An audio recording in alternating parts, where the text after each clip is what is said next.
Hello there and welcome back to some more Forza Top Gear laps. Today we are taking a look at some retro sports saloons, or sedans depending on where you're from. We begin with one of the very first, the 1972 Mercedes-Benz 300 SEL 6.3. 300 horsepower, 455 foot-pound torque, 4,010 pounds of weight. Despite being the oldest car here today, it is the highest in torque, and it is also the heaviest car here today. And the 300 SEL is a pretty darn interesting car. Essentially, what this was is Mercedes took the big engine out of the Mercedes Grosser and a couple of other cars of the time and put it into one of their smaller saloons of the time. And the result was one of the absolute fastest saloons on the planet at the time. It is a fantastic looking vehicle in my opinion. I really do quite like the 300 SEL. I believe it's got added all the way back in Forza Motorsport 4. It also has some pretty decent racing pedigree. I believe it was a very successful touring car back in Germany in the day. Anyways, as far as it goes to drive, this was very surprising. It drives almost modern. Sure, you can see it lean through the corners a little bit, but it actually doesn't feel that bad when you're driving it. It gets turned in remarkably well. The rear end grip's remarkably good. I will say it is a little bit on the heavy side, but then again it weighs 4,010 pounds, which is hardly light. So yeah, the very, very surprising car indeed was the 300 SEL. I do recommend giving this one a go. If you haven't driven it before, because yeah, it is actually a surprisingly good car. I know it looks a little bit archaic on the footage, but trust me, when you actually drive it, it does feel pretty darn nice, which yeah, very impressive indeed. Next up, we have the 1990 Lotus Carlton. 379 horsepower, 419 foot-pound torque, 3,641 pounds of weight, perhaps the most infamous sports saloon of all time, the definition of the word sweeper, the Lotus Carlton. Essentially what this was a Vauxhall Carlton, which Lotus got a hold of and basically bored out the engine, stuck twin turbos on it, and made a saloon that could go 170 miles per hour. Which even today makes it one of the quickest saloons thanks to the fact that Germans like to limit their cars to 155 miles per hour. Yeah, an incredible saloon car used in many, many, many bank robberies, and a very expensive car these days with prices touching £100,000 as of recently. And to be fair, it's pretty well deserved because it is a fantastic vehicle. As far as it goes to drive though in game, it's decent. It is very, very quick, like modern day quick. It is hilariously quick. 379 horsepower, 419 foot-pound torque is very good for a modern day saloon car, let alone one from 1990. Actual handling though, it's a little bit meh. You'd expect it, because it's a Lotus, to have a pretty darn good handling reputation, but to be honest with you, in game it just sort of handles a bit sloppy. It's a little bit floaty. The rear end likes to come out on it. It's not quite as good as maybe you'd expect, but the straight line speed does make up for it. It is still a very quick saloon car, and one that could definitely keep up with some of today's saloon vehicles. Next up, we have a DTM legend, the 1990 Mercedes-Benz 190e 2.5 Evolution 2. 255 horsepower, 181 foot-pound torque, 2,954 pounds of weight. This is tied for the lowest amount of torque here today because it is a 4-cylinder, which you wouldn't really expect from a Mercedes saloon car, but that is what the 190e was. Yeah, of course, DTM legend, you can see it here in the Jägermeister paint, which I'm sure will irritate a certain couple of people, but I do quite like it. Yeah, this car was very successful indeed in DTM, not quite as successful as, say, the E30 M3, but, you know, it was a definite touring car legend, and it's one that's synonymous with the sports, of course. It looks insane, the giant wing on the back and the sort of ground effects body kit it's got going on. Yeah, very cool car indeed. I do like the 190e. As far as it goes to drive, it is a pretty darn good car to drive. You'd sort of expect that from it though, you know, 235 horsepower, not a whole lot of power, and, you know, being, you know, relatively modern and having the downforce and stuff. It does have some slight understeer issues. I guess maybe you'd expect that. The front end is probably heavier than the rear end, if I had to guess. But it's not a bad car. I would probably drive this over the E30 M3. I've driven the E30 M3 before, and I'd say this is probably the better driving between those two. Between this and the Sierra Cosworth, maybe not so much. Next up, we have the 1992 Alfa Romeo 75 QV, 185 horsepower, 181 foot-pound torque, 2,866 pounds of weight. This is the least powerful car here today, tied for the least torque, and also is the lightest car here today. A very light car indeed, actually. 2,866 pounds is pretty darn light, especially for a vehicle that has four-wheel drive. This is one of two four-wheel drive cars here today.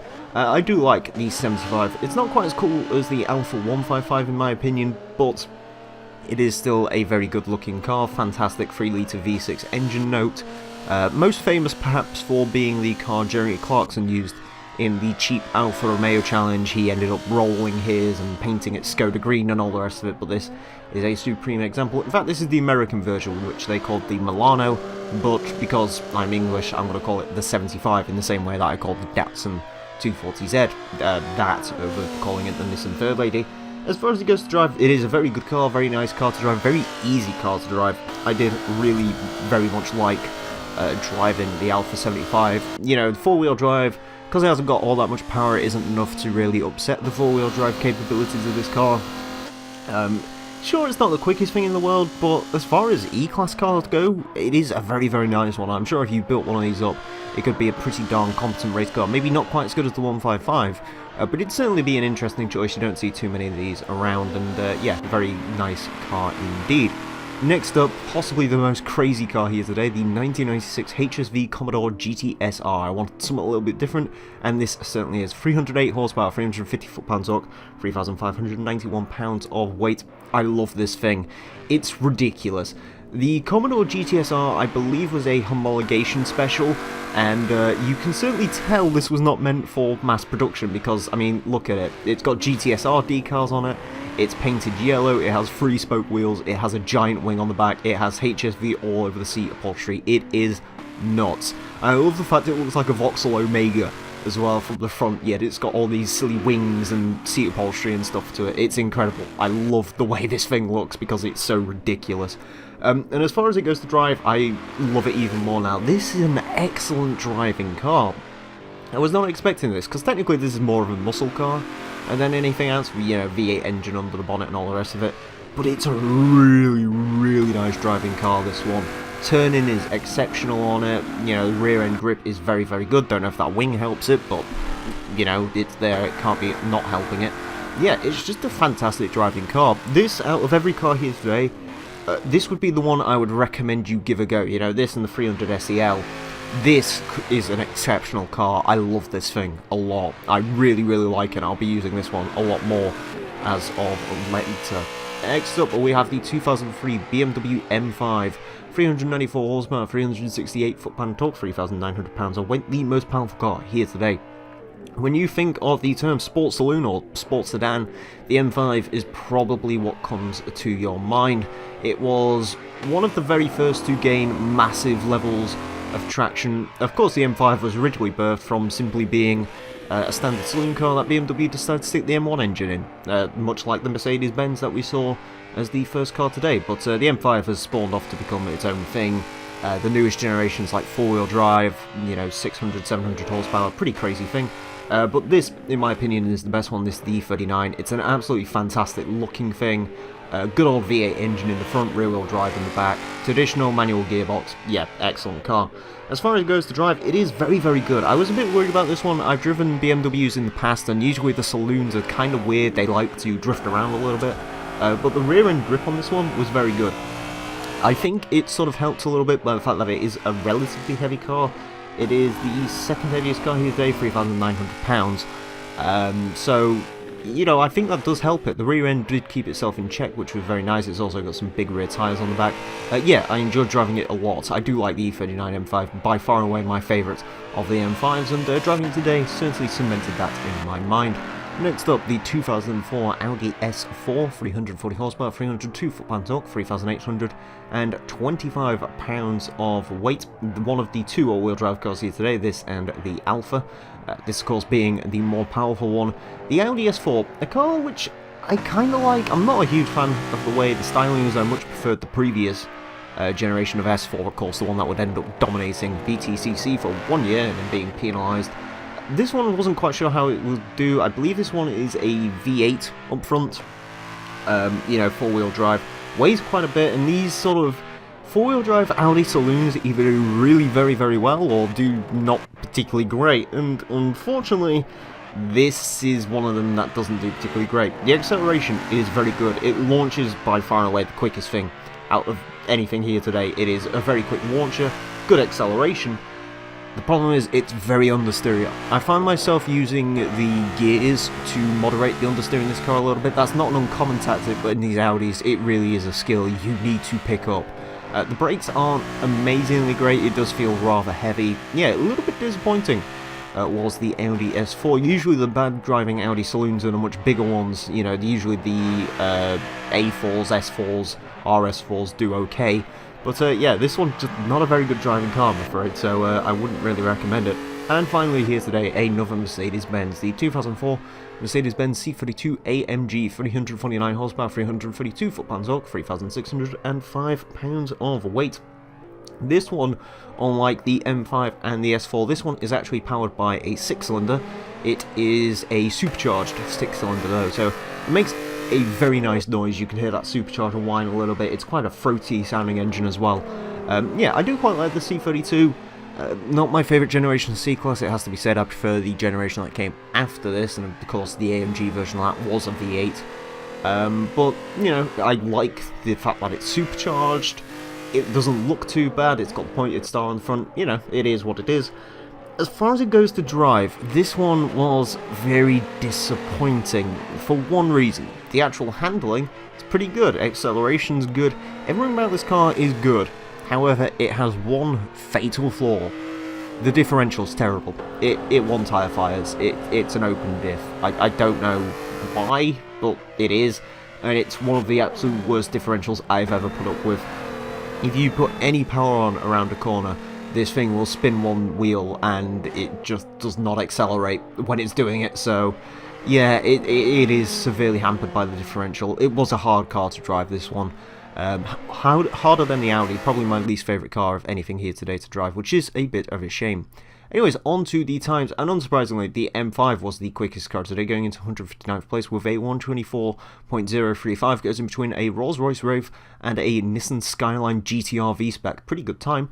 The Lotus Carlton, despite being the second oldest car here today, goes into 161st place with a 124.425, beats out a modern-day Ford Ute, a Levante, a BMW 1 Series M Coupe. Yeah, a ridiculously good time from that Carlton considering its age. Moving down the board some more, in 188th place we find the Audi S4 with a 125.839, four-wheel drive really helping that car achieve a good time. Not a great driving car, it is a little bit quicker than a Quattro, but I would recommend the Quattro a lot more than the S4, let's put it that way. Moving down some more, in 197th place we find the Mercedes-Benz C32 AMG with a 126.047, just misses out on a Maserati Ghibli. In 205th place we find the HSV Commodore GTS-R with a 126.707, goes in between a Rip Rod and the Lotus Elise. Doesn't seem like a particularly impressive time, but I want you to bear in mind that Commodore is C415, I believe. It is a very low C-Class car, and it's up there with the Lotus, which is one of the absolute quickest cars from that sort of period. It is a very impressive car indeed. In 215th place we find the Mercedes-Benz 190e 2.5 Evolution with a 127.415. It is about 0.3 seconds up on the M3, and it is a little bit quicker than the Sierra Cosworth, so out of those it is the quickest in the sort of touring car region. In 295th place we find the Alfa Romeo 75 QV with a 132.488, goes in between the BMW 2002 Turbo and the Alfa 8C 2300. And finally, the slowest car today, the oldest car, in 298th place, the Mercedes-Benz 300 SEL with a 133.121, goes in between a Chevy Colorado and a Jaguar E-Type, quicker than the E-Type, which is interesting because the E-Type would have been a pretty major player in the sports car market around the time that car came out. So yeah, pretty impressive time from everything here today. If you're going to drive anything here today, I can't recommend that Commodore GTS-R enough. The 39 M5 was very good as well as the 300 SEL. Again, if you put modern suspension into that, you could make a very, very quick car indeed. Nothing really hugely awful to drive other than the C32, which was a little bit of a disappointment, and the Audi S4. I wouldn't drive any of those, but nevertheless, there you go. Anyways, thank you all very much for watching. Next time we're going to be taking a look at some modern sports saloons, and stay tuned for the Rivals episode on Saturday, when we are going to be taking a look at a couple of other German saloon cars that you could have chose, so stay tuned for that. But yes, thank you all very much for watching, and until next time, farewell.